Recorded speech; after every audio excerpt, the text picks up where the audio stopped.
My mum used to hit me on the back and say, stand up straight. Yeah, shoulders back and down. Shoulders back and down. What do you think about that? Terrible.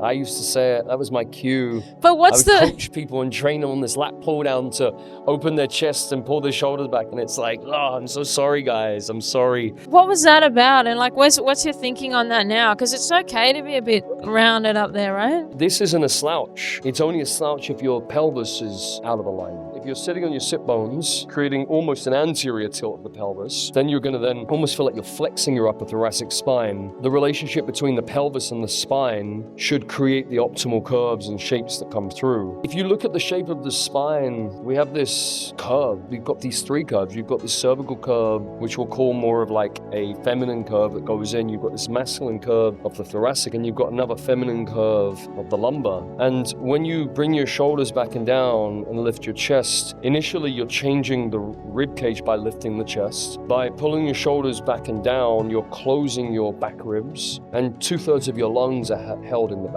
You're also changing the shape of your spine, which you kind of said there anyway with the rib cage, but you then become this more straightened back. And this S shape of the spine, or these curves of the spine, are meant to act like a coil. You're meant to create this dynamic movement through these curves working with each other. It's kind of hard to do when you're like that, right? Yeah, and then what is it? Shoulders back and down, chest up, tuck your tailbone underneath and draw your belly button in. And that's kind of what we're training. And in my class, I'm trying to get you to do the opposite. The complete opposite. We want to be able to create an optimal space for our rib cage to allow our lungs to fully open and close. The shape of your scapula is this, we'll call it a C shape here. Your rib cage should have that same matching shape, and it should be tensegrally held in the middle of everything. You've got all of this stuff that is evenly pulled to hold your scapula, but if you're training it to be pulled back and down, you create this neurological tension, you create this parasitic tension, this hypertonicity to hold structures, and then we don't know how to unhold them. We don't know how to release or ungrip.